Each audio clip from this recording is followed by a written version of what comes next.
Hey guys, go ahead, dim the lights, settle in under your blanket, and let's start tonight's story somewhere old. In a quiet, rain-swept village where the lamps burn low and people still write their secrets on paper instead of screens. Because tonight, we're talking about family, memory, and that strange, slow ache that history leaves behind.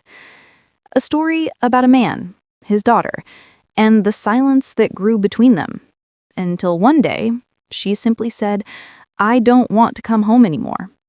Now don't worry, this isn't a thriller. Nobody gets chased, there are no dark basements or jump scares hiding in this story. Just the soft unraveling of an old truth, the kind that hums quietly in the walls long after everyone's asleep. So, let's begin. The year was 1894. The village was called Aldercombe, a name that sounded as tired as the town itself. It sat between the low English hills, a few hours' walk from the nearest railway, the sort of place where the air always smelled faintly of rain and chimney smoke, and everyone knew what everyone else had for breakfast. Our narrator, because of course every sleepy story needs one, was Edwin Caro, a widower, 47, with a soft voice, round spectacles, and that permanent look of polite exhaustion that Victorian fathers seemed born with. He lived in a small brick house with ivy crawling up the side, a crooked mailbox, and a garden full of flowers his late wife used to love. Though, if we're being honest, he never quite learned how to take care of them.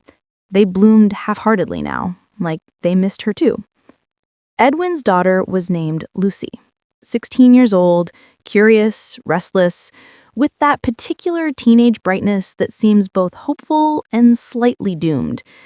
She had her mother's eyes, gray, thoughtful, and her father's tendency to stare too long at the rain. For most of her childhood, Lucy had been quiet but happy. She liked books, she liked wandering by the river, and she loved coming home, especially when her father had baked those dreadful, overcooked biscuits he proudly called tea cakes. But then, one autumn afternoon, everything shifted. It began with something small.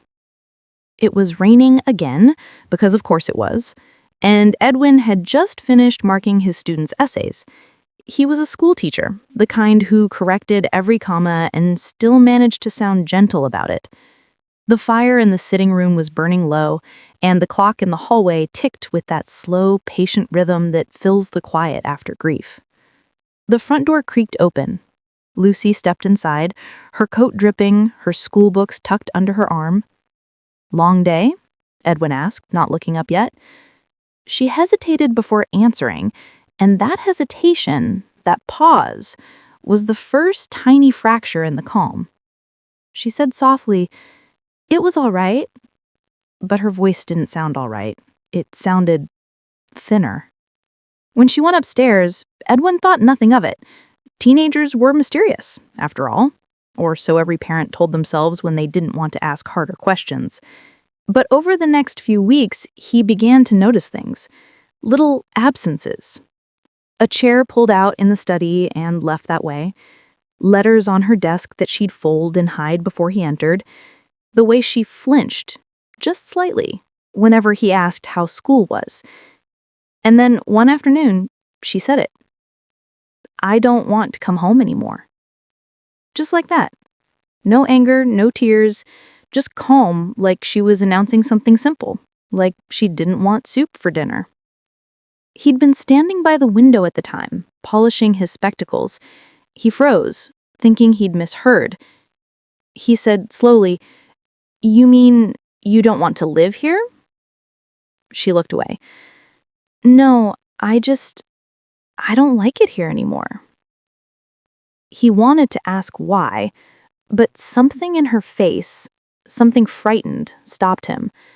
So he didn't, and that silence became the beginning of everything that followed. For weeks afterwards, the house felt hollow.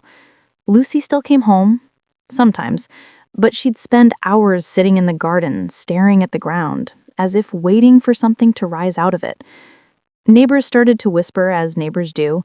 The grocer asked Edwin if Lucy was ill. The postmistress said she'd seen Lucy walking near the train station more than once. One even suggested she was meeting, which in Victorian small-town gossip terms might as well have been a scandal. Edwin ignored it all, of course. He wasn't the type for drama. But at night, when the house was quiet, he'd catch himself listening for her footsteps, and sometimes he wouldn't hear them at all. Then came the letter. It arrived one Thursday morning, sealed with blue wax, no return address, just to Mr. E. Caro, and neat handwriting.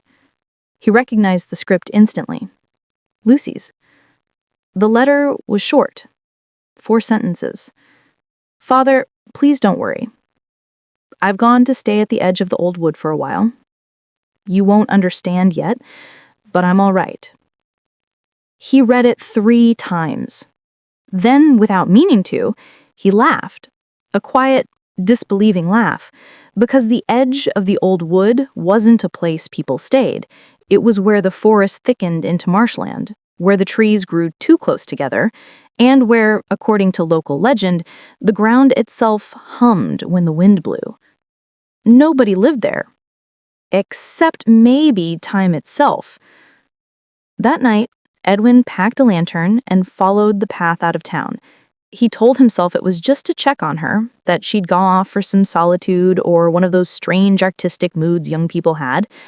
But the truth was he was frightened, because Lucy wasn't reckless. She had always been careful, which meant whatever drove her there, it wasn't random. The rain had stopped, but the air was heavy with mist. The woods were silent except for the sound of water dripping from the leaves. And then, faintly, through the trees, he saw it. A small, flickering light. A lantern. And beside it a shape. Lucy. She was sitting by a fallen log, a blanket around her shoulders, a notebook open in her lap. When she saw him, she didn't startle. She just looked at him. Calm, quiet, a little sad. She said softly, "I told you not to come." He didn't know what to say. He wanted to ask 100 questions. Why she was there, who'd she'd been writing to, what this was all about. But in the end, he just said, "You'll catch cold." And she smiled, faintly, as if that was exactly the kind of thing a father would say. They sat together in the damp clearing for a long while, not speaking. The air smelled like wet earth and candle wax. Finally, Lucy said, "It's quieter here. The house feels too full." He frowned. Full of what? She looked up at the branches above them. The trees swayed gently, their shadows long and restless. It took him a moment to realize what she meant. Her mother. He said nothing. Because, of course, she was right. The house was full of her mother. In every framed photograph, every piece of furniture, every flower bed left half-tended. He'd built a shrine out of memory, and then wondered why his daughter couldn't breathe inside. And that was the beginning of his understanding. Not a sudden revelation, just the slow, quiet acceptance that sometimes love can turn into a kind of haunting. He walked her home the next morning. The mist had lifted, and the village chimneys were already smoking again. As they reached the house, Lucy stopped at the gate. She said, "Can we move the flowers?" It was such an ordinary question, but it was the first real thing she'd said in months. He nodded. "Yes, we can." And they did. Together, they pulled up every overgrown stem, every half-wilted petal, and turned the soil over with their hands, the air filled with the smell of wet roots and clean beginnings. When they were done, Lucy smiled. For the first time in a long time. That night, Edwin sat by the fire, writing in his journal. He realized he hadn't written since his wife's passing. Not properly, anyway. He wrote about the woods, about Lucy, about the way the world keeps moving, even when you don't. And as he wrote, he noticed something he hadn't in years. The sound of quiet laughter upstairs. Lucy's. It was small, barely audible, but it was enough.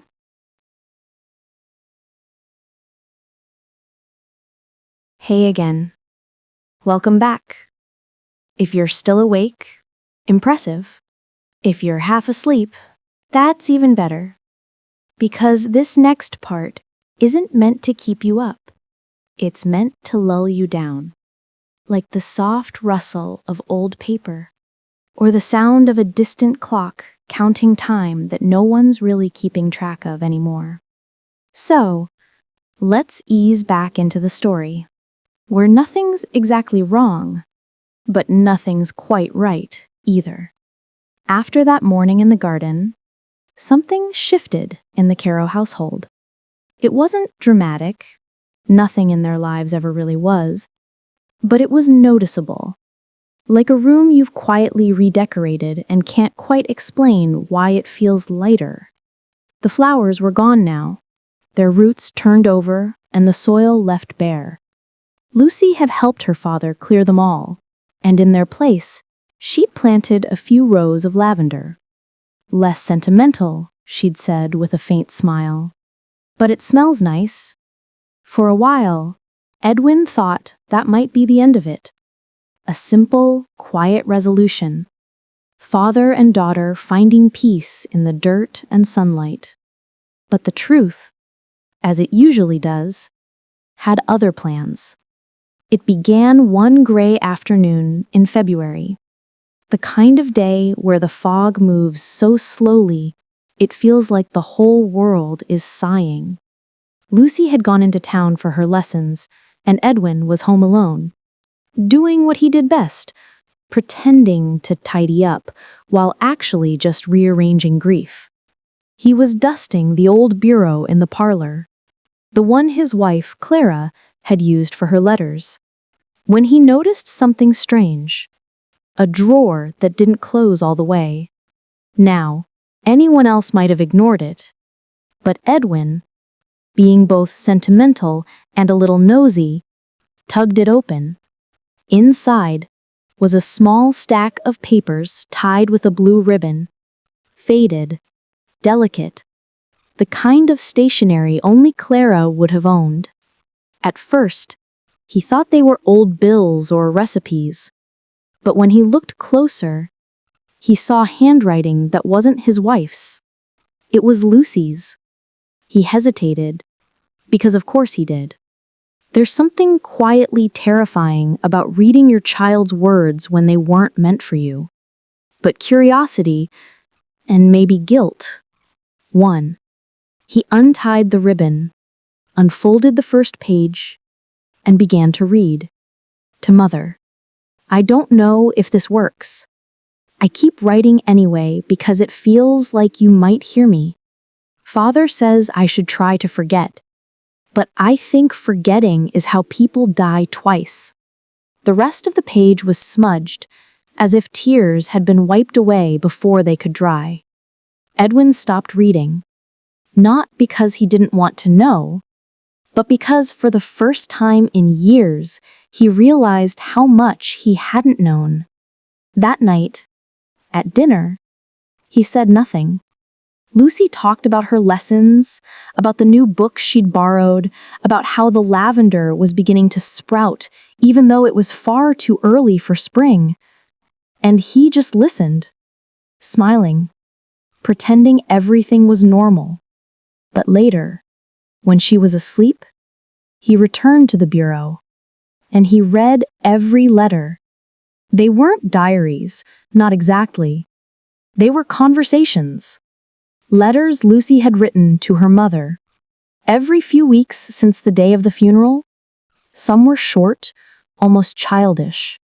I wore the blue dress today. Father says it suits me. I think he only says that because it was yours. Others were longer, more thoughtful. I think I understand you better now. You stayed quiet when you were sad. I thought that meant you were strong. But maybe you were just tired. And the most recent one? The one dated only a week earlier, read simply, I don't like the house anymore. It feels like she's still there waiting for us to leave. Maybe that's why I want to go. Edwin folded the letter slowly. his hands trembling. He didn't cry, not because he didn't want to, but because he'd spent so many years not allowing himself to, he'd almost forgotten how. Instead, he sat there in the dim light of the parlor, surrounded by her words, his daughter's grief, written in the careful handwriting of someone too young to understand it fully and too old to be comforted by lies. It struck him then that while he had been mourning Clara, Lucy had been mourning both of them. Because in his silence, he'd left her alone with her ghosts. The next morning, he decided to say something.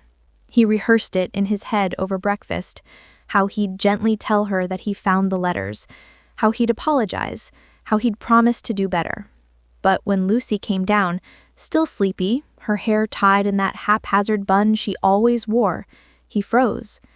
She poured herself tea, sat down, and said, quietly, "You found them, didn't you?" He blinked. "The letters?" She nodded. "I saw you move the drawer yesterday." There was no anger in her tone, just a calm inevitability, like she'd known it would happen one day and had already made peace with it. Edwin started to apologize, but Lucy interrupted him. "It's okay. I wanted you to, I think." And then she told him something he hadn't expected, that she'd been leaving the letters not just for her mother, but for him. "I didn't know how to talk to you anymore," she said. "Everything I said came out wrong, so I wrote it down instead. I figured if you ever read them, maybe you'd understand what I couldn't say out loud." There was no accusation in her words, no resentment, just a quiet, almost weary honesty. Edwin looked at her, really looked at her, and realized she'd grown up while he wasn't paying attention. All those days he'd spent lost in his own silence, she'd learned how to fill it. For a long while they just sat there, the rain tapping softly at the windows. Finally, Edwin said, "Would you like to keep writing to her? I mean, together?" Lucy looked surprised. Then she smiled, that same faint, crooked smile her mother used to have. "I think she'd like that," she said. So that's what they did. Once a week, every Sunday evening, they'd sit by the fire with a pot of tea and a stack of paper. Sometimes they'd write actual letters. Sometimes they'd just talk and let the ink dry in silence. There was no ceremony, no forced emotion, just the simple rhythm of two people remembering someone they loved without letting her memory own them anymore. And slowly, almost imperceptibly, the house began to feel different, lighter, warmer, lived in again. The laughter came back first, then music, then the smell of lavender drifting in through the window. A few months later, Edwin started teaching again. Lucy began sketching, mostly the garden, the trees, and the river nearby. And once in a while, when the evenings were long and calm, they'd take those letters, the ones from the bureau, and read them out loud. Not as confessions anymore, but as stories, little fragments of love and loss, stitched together into something gentler. By the time summer came, the garden was full of color again. Not the bright, sentimental blooms of Clara's old flowers, but new things. Lavender, rosemary, small, stubborn marigolds, the kind that don't demand attention. They just stay. And that's what Lucy did too. She stayed. Because home, it turned out, wasn't the house itself. It was the sound of someone finally listening. And maybe that's the soft truth buried inside tonight's story. Sometimes when someone says they don't want to come home anymore, they're not running away. They're waiting for you to make home feel like it belongs to both of you again. Welcome back. If your lights are still low and you're breathing soft, you're exactly where you should be. This isn't a story to stay alert through. It's a story to drift with. Because time, like memory, has a way of moving gently when you stop trying to measure it. And years, once they start slipping quietly past, can gather around you like dust on the edges of an old bookshelf. That's where we are now, a few years later. Same house, same river, different kind of silence. Lucy Carroll was 17 now, almost grown, but still holding on to the kind of calm that only comes from living in a place where nothing much happens. Her hair had darkened a little, her handwriting had improved, and her laughter, though still rare, sounded fuller, like she wasn't afraid of it anymore. Her father, Edwin, had grown older in the way quiet men do. He wasn't frail, not yet, but there was a gentleness in him that only appears after years of remembering more than you say out loud. The letters still continued, though not every week now. Sometimes they'd skip a month, sometimes two, and when they finally sat down again with pen and paper, the ink would flow more easily than the conversation, but that was fine. They didn't need to talk much anymore. They'd already said everything that mattered. The house itself seemed to have softened too. The walls that once felt heavy with grief were now covered in Lucy's sketches, small drawings of the garden, the river bank, and the faint outline of her mother's favorite chair. The lavender had taken over the yard completely. By summer, the entire garden turned into a haze of soft purple and humming bees. People from the nearby village would often pass by and stop at the gate just to breathe it in. And occasionally, they'd ask if they could buy a few stems. Lucy always said yes, but she never took their money. "Lavender doesn't belong to anyone," she'd say with a shrug. "It just stays where it's loved." It was around that time that something new began to happen. Lucy started teaching a few children from the village, small lessons, mostly reading and drawing, in the same parlor where her father had once sat alone years ago. Edwin would listen from the next room, pretending to read, though really he was just soaking in the sound of voices, that gentle rising and falling melody of laughter, learning, and the soft scoldings of a patient teacher.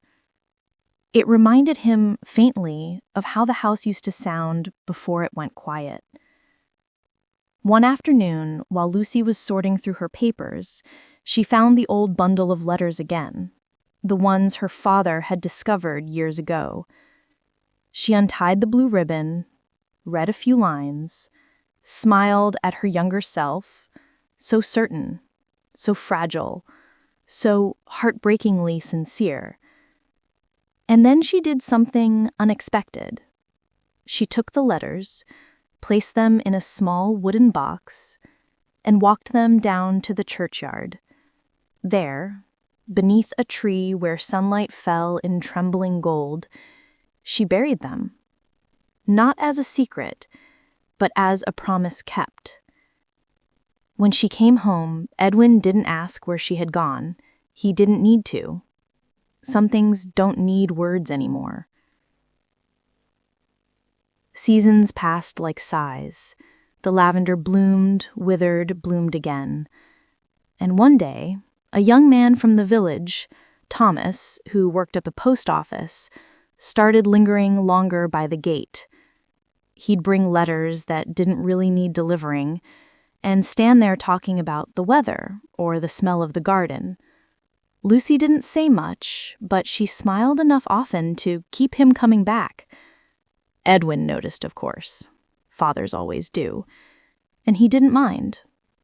Thomas was polite, quiet, and had that earnest awkwardness that makes you trust someone without realizing why. One evening, after Thomas left, Lucy said softly, "He reminds me of you." Edwin chuckled. Then he's doomed. It wasn't exactly a joke, but it was enough to make her laugh, and that was all that mattered. The following winter was cold, colder than usual. Snow drifted in slow sheets across the fields, and the garden went still beneath it, like the earth itself was sleeping. Edwin's health began to falter that year. Nothing sudden, just the gradual softening of a life nearing its quiet end. Lucy would sit by his bed, reading aloud from the books he used to teach her with. Sometimes he'd nod along, sometimes he'd drift to sleep before she finished a page. And in those moments, she'd take out a fresh sheet of paper and begin a new letter, this time to him. Dear Father, I don't know when you'll read this, or if you even will, but I want you to know the garden is still growing. He passed away in early spring. There were no grand ceremonies, no weeping crowds, just the quiet attendance of a few villagers and the sound of bees returning to the lavender. And when it was done, she stood there a long time, not crying, just breathing. Because by then, she'd learned that grief wasn't something to escape. It was something you lived beside like an old neighbor who never left, but eventually stopped knocking. The years rolled on. Lucy married Thomas. They lived in the same house, though now it was filled with children's laughter and the faint smell of tea that seemed to soak into the walls. Every now and then she'd tell them stories about their grandparents. Not dramatic ones, just quiet memories. The way her mother hummed while cooking, the way her father always paused before he spoke, as if testing each word for kindness. And when her children grew up old enough to write, she taught them to keep letters too, not just for people who were gone, but for anyone they missed, even for themselves. Many, many years later, after Lucy herself was gone, a young historian from the nearby town came across that old house, the Caro place, they still called it. He found a box tucked inside the parlor cabinet, a faded ribbon, and a few pages of brittle paper, still faintly smelling of lavender. The words were faded, but still legible. Sometimes home isn't where you are. It's who still waits for you there. He never found out who wrote it, but he didn't need to, because in that moment, reading it by the soft light of the window, he felt the same quiet warmth that had lived in that house for decades, a tenderness passed down through ink and silence. So maybe that's where this story really ends, not with a tragedy, but with an understanding that love doesn't vanish with people. It just changes rooms. And if you listen closely enough, you can still hear it moving quietly in the next one over. Hey again. If you're still awake, hi. If you're halfway between dreaming and listening, that's exactly where you're supposed to be. Because tonight, we're not following Lucy or Edwin anymore. We're following the echo they left behind.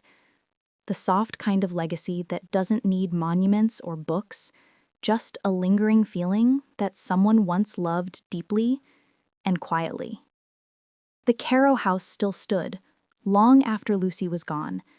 Its wooden beams leaned a little, its windows fogged with the weight of years, but the lavender outside never stopped growing. Even in winters when the frost bit deep, a few stubborn stalks always pushed their way through the snow, because some things, once rooted in love, refused to die easily. The villagers had begun calling it the Lavender House, and over time, that name became more familiar than the family's own.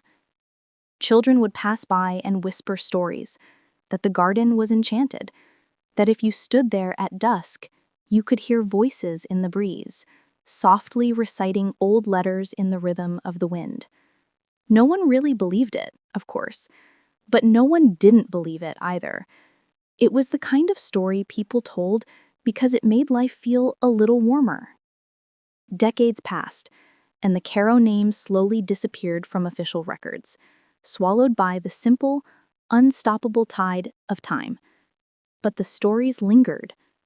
A schoolteacher named Mrs. Penfold once said she'd found a folded letter in her garden, half buried in the soil, written in faded ink that smelled faintly of lavender.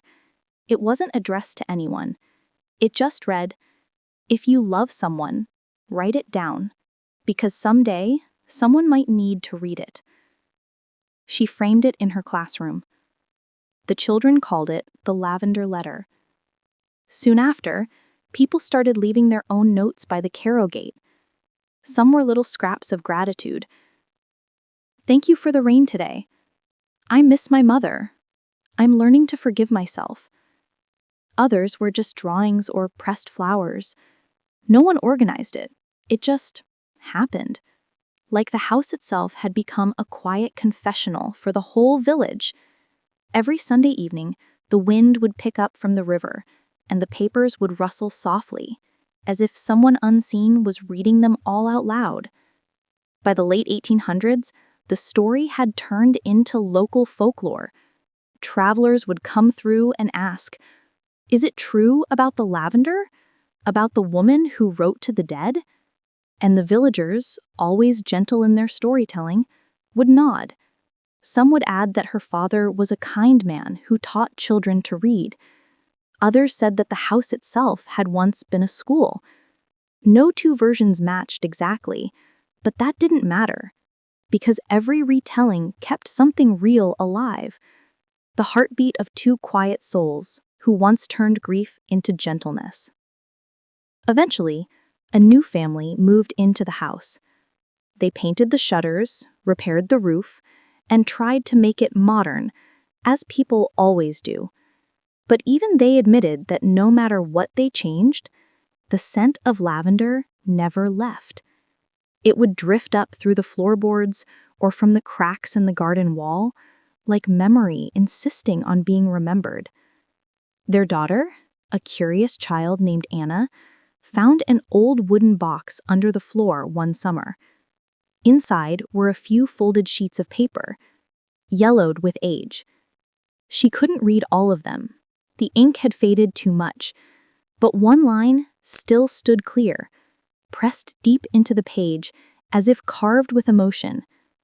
"You don't stop missing people. You just start remembering them more softly." She showed it to her mother, who smiled and said, "That's beautiful." They didn't throw it away. They placed it back in the box and kept it on the mantel, because somehow, even a child could feel it, that sense of peace hidden in those words. Over the years, the lavender letters became a tradition. Every spring, people from nearby towns would come to the village, carrying notes written to lost loved ones. They'd tie them to the fence, tuck them between the stones, or leave them under the old willow tree by the river. No one collected them, no one read them. They simply stayed until the rain washed them away. And every year, when the lavender bloomed again, new letters would appear, as if love itself had learned to grow back, no matter how many winters tried to bury it. One evening, an older man who had lived in the village his whole life sat on a bench near the garden, watching the twilight settle in. A traveler asked him, "Do you really think the people who wrote those letters can hear us?" The man smiled faintly, the way people do when they've stopped needing answers.